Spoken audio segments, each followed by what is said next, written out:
I call to order the special meeting of the Board of Education, October 25, 2017. Please rise for the pledge.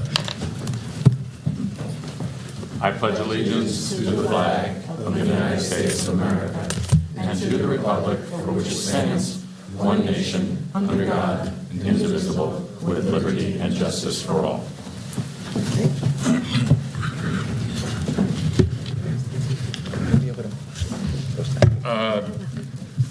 Don Beeler has another obligation, regrets his absence. Do I have a motion to approve the revised agenda? Motion. Second. Moved and seconded. All those in favor? Aye. Do I have so carried. Do I have a motion to approve the October 11th, 2017 Board of Education meeting minutes? Motion. Second. Moved and seconded. Any comments? All those in favor? Aye. Opposed? So carried. Responses to questions regarding the annexation and boundary change. Mrs. Rodriguez. Good evening. Approximately a week ago, we attended a Town of Monroe board meeting and answered several questions that some of the citizens of Monroe were asking of us. There were about 3 questions, which we then subsequently posted on our website. And what I said to them there and what I said to everyone the last meeting was that we would answer any other additional questions. And so what I've done is I've compiled a list of questions. I have about 5 questions that people have asked. And so Patrick and I both have the questions, so we'll sort of go back and forth. But I do want to say, I want to read the question, and then we're going to respond to the question. So this is a question from someone who emailed us. It says, thank you for attending the town meeting at the movie theater on Wednesday, October 18th. Your colleague, and they're referencing Patrick, mentioned in his presentation that in the long run, there would be an economic advantage to the MW school district if the town of Palm Tree were to form. Could you please explain again the reasons for that prediction? So could you speak to that, Mr. Cahill? Sure, and I think what they're referring to is we had initially said there would be approximately an $880,000 loss in tax revenue, but when we netted out deducted the costs associated with students that live in the annexation territory from that, it was more like $343,000.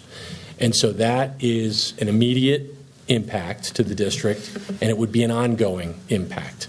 However, what we said in the long term, anywhere from 2 to 5 years, as that area built out, that's change whereby the revenue exceeds the costs would switch, where the costs, because that would develop, there'd be new people there, many new students, thousands of new students. Our prediction was somewhere in the neighborhood of 6,824 students could potentially live there in high-density housing, that those costs would quickly outpace the lost revenue.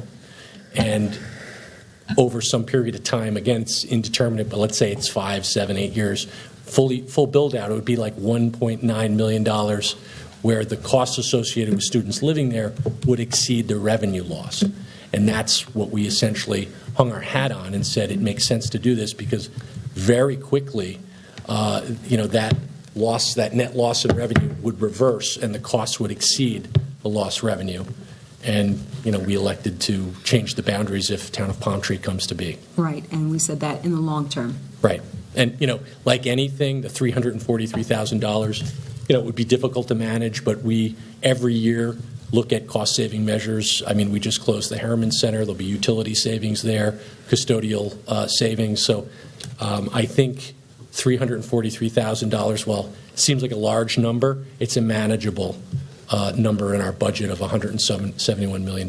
So, thank you. You're welcome. The other question we have is, if the Village of Palm Tree comes to be, what responsibilities would the MW School District have to the children of the Village of Palm Tree? And would that be a change from the responsibilities the MW School District currently has to the children of Curious Joel? Our response was the Curious Joel Union Free School District is a legitimate and legally recognized public school district in New York State. Therefore, Monroe-Woodbury has no authority or responsibility to monitor or educate the resident pupils of that district. So that was another question that we received. The next question was, does New York State have to approve the boundary change, or is the approval of the MW and KJ school districts all that is needed? If New York needs to approve this, what is the process? So our response was, the process for changing school boundaries is as follows. The Board of Education for both school districts must pass resolutions agreeing to change their school boundaries. These resolutions are forwarded to the district superintendent, William Heck of Orange County, Orange Ulster BOCES. Once he reviews the information provided, he makes a final recommendation to the Commissioner of Education. And additionally, we submitted to Mr. Heck our study completed by Questar 3. Finally, the 2 school districts have completed the process and await the decision of the voters on November 7th. Another question was, can the district boundaries be changed independent of the creation of Palm Tree? If yes, is this something that was being considered before Palm Tree was an idea? If yes, will it go forward if Palm Tree is voted down? If yes, is this something the district is looking at in sections of Central Valley and Highland Mills where whole neighborhoods are changing from residents who use our public schools to residents who do not? So I'm going to answer this in part, and Mr. Cahill, if you want to jump in at any time, please feel free. The first question is, can the district boundaries be changed independent of the creation of Palm Tree? The answer is yes. What that would take is 2 school districts to agree, pass resolutions agreeing to move the boundaries, and then that, again, would be the same process that I mentioned before. It'd have to go up to the district superintendent. He'd have to make a recommendation, and that would go to the Commissioner of Education. The next part is, if yes, is this something that was being considered before Palm Tree was an idea? So when we started this process, probably about a little over 3 years ago, we were looking at 2 scenarios, the 164 acres and 507 acres. And we were waiting to see as the cases went through court and awaiting for a final decision before we made our decision. And that's something that we were very conscientious about, because we felt that if we made a decision while this was all still in litigation, there was a possibility that it would go back to court and then they'd undo what we had done. So part of our reasoning was we wanted to wait to see what happened between the 164 and the 507. If yes, is this something the district is looking at in sections of Central Valley and Highland Mills? And the answer to that is no. We were really looking specifically at 164 and the 507. And I think I answered all the parts of the questions that were asked. So again, we were looking at all the 2 different scenarios, and that's when the Palm Tree scenario came into effect, and the decision then waiting for a vote in November, that we said, okay, based on that information, we created 2 resolutions that were specifically if in fact the Palm Tree town is created. But if it doesn't happen, then, and if we decide, if we go back and we say, look, based on 164 acres, we're going to move the boundaries, and we'd have to go, both boards would have to go back and create 2 different resolutions, because the resolutions that we have right now would not allow us to move the boundaries if there was a no vote. Elsie, the other thing I'd point out is the 164-acre annexation for the village. That occurred, right? That occurred, so correct. The town of Monroe has changed their assessment role to reflect that. Correct. So irrespective of what happens with Palm Tree, there has been a change, and, that'll have to be dealt with in the future. I don't know. Right. And if the board decided to, if this was a no vote and the board decided that they were still going to change their boundaries, we'd have to just go back and create new resolutions, both school districts. The last question I have is from a local dentist, and it reads, I'm a local dentist who owns a dental practice and property in Central Valley for 17 years. My major concern going forward is how the district will handle its school tax issues going forward. What impact will our community have when the real estate is removed from our district? I feel this may cause a significant increase in our base rates. Will New York State contribute and make up the difference after we agree to any changes? If so, how long? Please keep in mind any changes that you make could impact our property values now and in the future. As taxes go up, homeowners may need to make downward adjustments in home sales price, causing depressed prices. I am hopeful you will guide us in making the right decision while keeping the best interests of our community in mind. Thank you for your support. So, Mr. Cahill, do you want to answer any of that? Yes. Good answer. Well, there's a lot here. I think, my introductory answer addressed some of this, where we're talking about the loss in the tax base, the impact of the tax base. I said I think it's a manageable impact to the tax base. The tax base, is constantly changing. In the town of Woodbury, the past couple of years, the tax base has increased substantially, actually. And I think a lot of it had to do with Woodbury Commons, the renovations they've been doing. As new construction and new developments occur, that adds to the tax base. I think it's a manageable, as I said, a manageable change, $343,000 in the context of our budget. And I think over time, we will absorb that and deal with that change. One of the things we specifically said we weren't considering is how, in the annexation study that we did with Questar, we were talking about things that were under our control or within our scope, not economic changes to the area based on demographic changes or how KJ may build out. We weren't talking about the real estate market and how that may be impacted because it was beyond the scope of what we were considering. And I think in the long run, one of the things that we did on August 23rd when we presented was we said what we're doing now is staying the course that the district and the village of KJ adopted decades ago. And I think that at the time it was obviously controversial, right? There's constitutional questions, et cetera. But it's worked to a large degree, right? And I think, that's what part of our decision to move forward with this, if Palm Tree comes to be and alter the boundaries, is a continuation of that, staying the course. Correct. So, again, I think he raises a lot of interesting questions, but I think for the most part, the impact of the tax base is manageable, as I said before. And, again, I can't say how this would change the nature of the area, but I don't think it will in at least this 10-year period that the agreement was applicable to, the term of that agreement. I think another question that he has is, will New York State contribute? And we've talked about this a little bit, which is the additional state aid for capital improvement and the legislation that Assemblyman Skoufis has been working on. And we see where that's going to go, because that's tied to the acceleration of Palm Tree if, in fact, it becomes the town of Palm Tree. So we're looking, hopefully, that the purpose of that is really to help mitigate some of the losses that we have as a school district.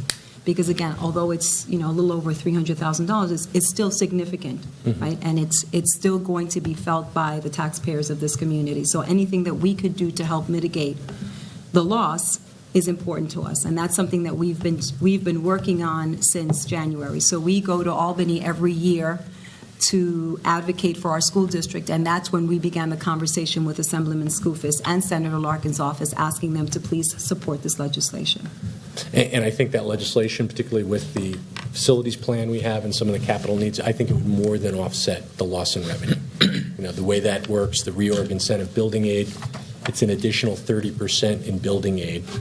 And, it's originally designed to provide assistance to districts that merge or consolidate. It's kind of an incentive to consolidate school districts. In our case, we're saying we'd consider, it's not exactly a consolidation, but it's a movement of boundaries.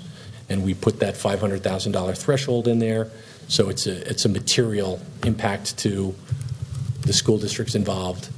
And, I think it would be very beneficial if that goes forward for us. I agree. The other thing that we did was we did have our massive mailings. We mailed out 16,000 letters to our community members. I got one. Did you? I did too. Did everybody get one? Yes. And it was really important to send that out because we wanted to reach everyone in our community, all of our constituents, not just those who have children that attend our school districts. We wanted to make sure that everyone received the letter. So I'm glad to see that it was sent out. We will continue to take questions until November 7th. I just want the community to know that we will answer any of your questions. No question is, every question that you ask is genuine, and we want to be there to be supportive and help people make decisions that are in their best interest. So we will post these on our website, and I think that's it. Thank you. Personnel, Matt. Good evening, everyone. Keep it nice and brief. I respectfully request approval for the items listed under personnel. Do I have a motion? Motion. Second. Moved and seconded. Any discussion or questions for Matt regarding these items? There being none, all those in favor? Aye. Opposed? So carried. Business. Patrick, back in your lap. I would ask for approval of the items under the business and financial section of the agenda, John. We have one RFP award for a local vendor that's providing garments for the school district logos, that sort of thing. We did an RFP, and so we've selected Your Sport, Inc. of Central Valley. We have one contract with Key Performance for professional development for our administrators and other staff. And we have a resolution for the board to approve and accept the financial statements and management letter. And we're going to have Gary Theodore, our partner from Nugent Haussler, speak to that. As you know, we survived another audit with Nugent Haussler, and the audit can be a very invasive process. There's a lot of work that occurs over the summer preparing for the on-site portion of the audit, which is in August. From there, we have to compile a lot of information, submit that through the state aid management system, and the treasurer primarily handles those tasks, but it's a daunting task, and a lot of that data, it's financial data, it's attendance data, drives state aid in the subsequent years. So it's fairly significant and important. Before we have Gary come up, I just want to thank the business office staff for the work they did this year. They did a great job. It's a very sort of difficult and intense period of time. I also want to especially thank Tanya Mulrad, the treasurer. She did an outstanding job this year, really did all the heavy lifting. The credit goes to Tanya. She did all the SAM submissions, ground through it. It was better than last year. In fact, in our exit interview, Gary paid Tanya and I guess me as well nice compliment. He said, what do you think you guys are, like superstars?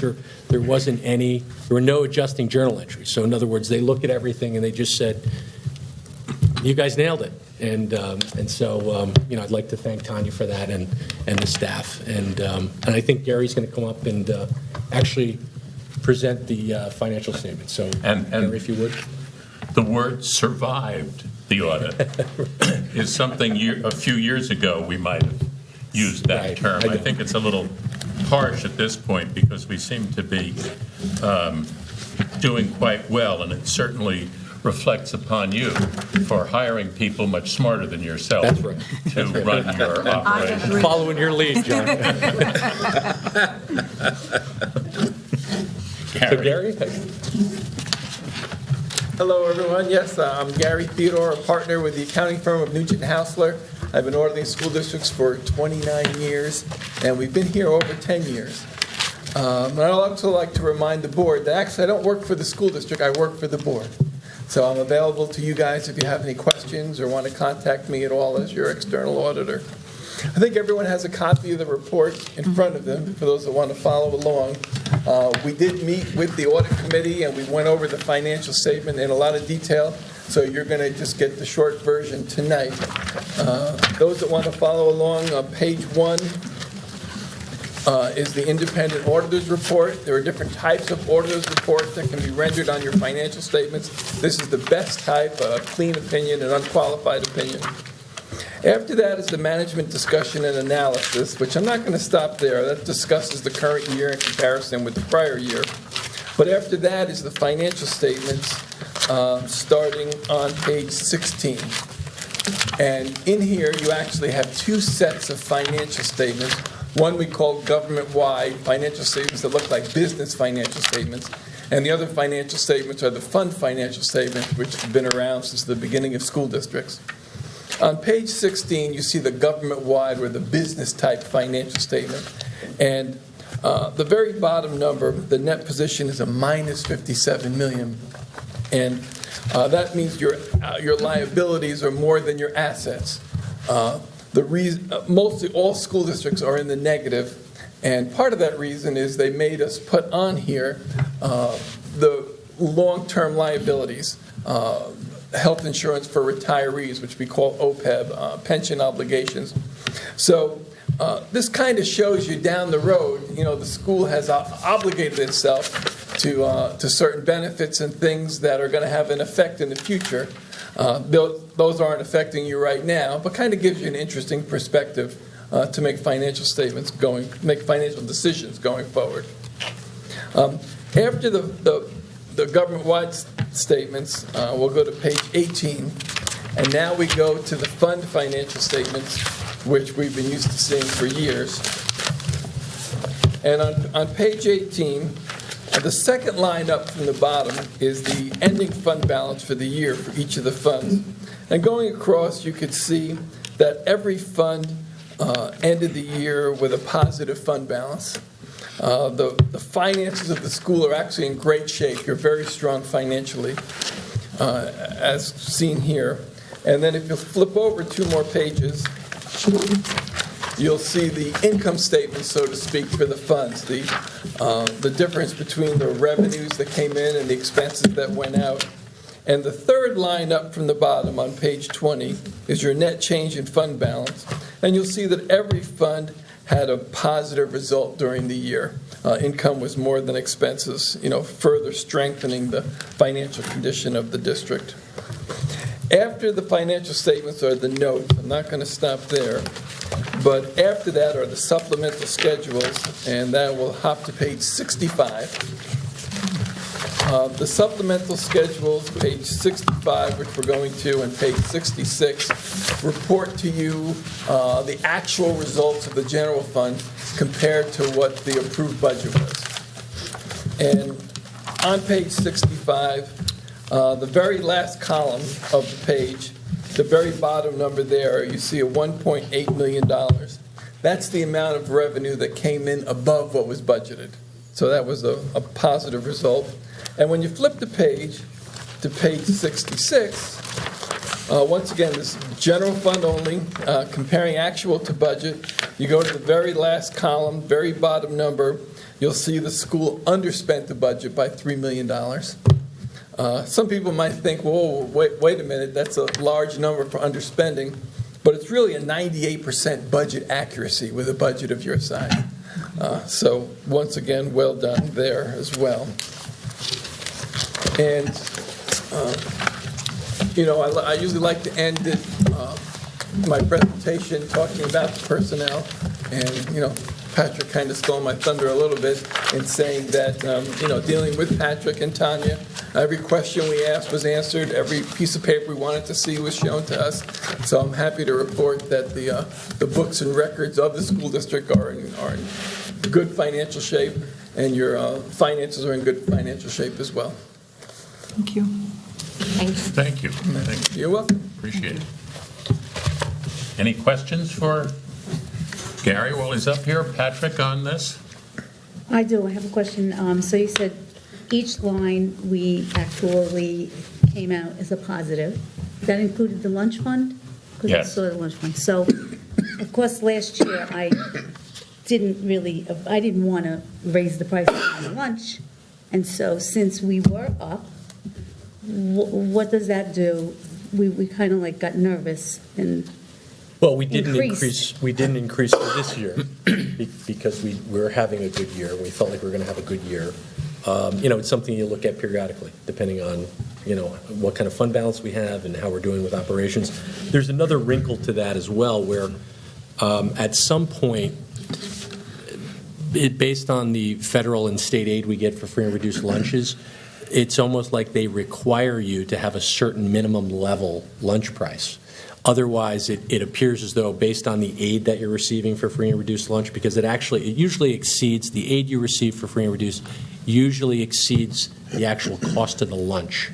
So it can almost be as though the free and reduced students are subsidizing the school lunch fund and depressing the regular meal price.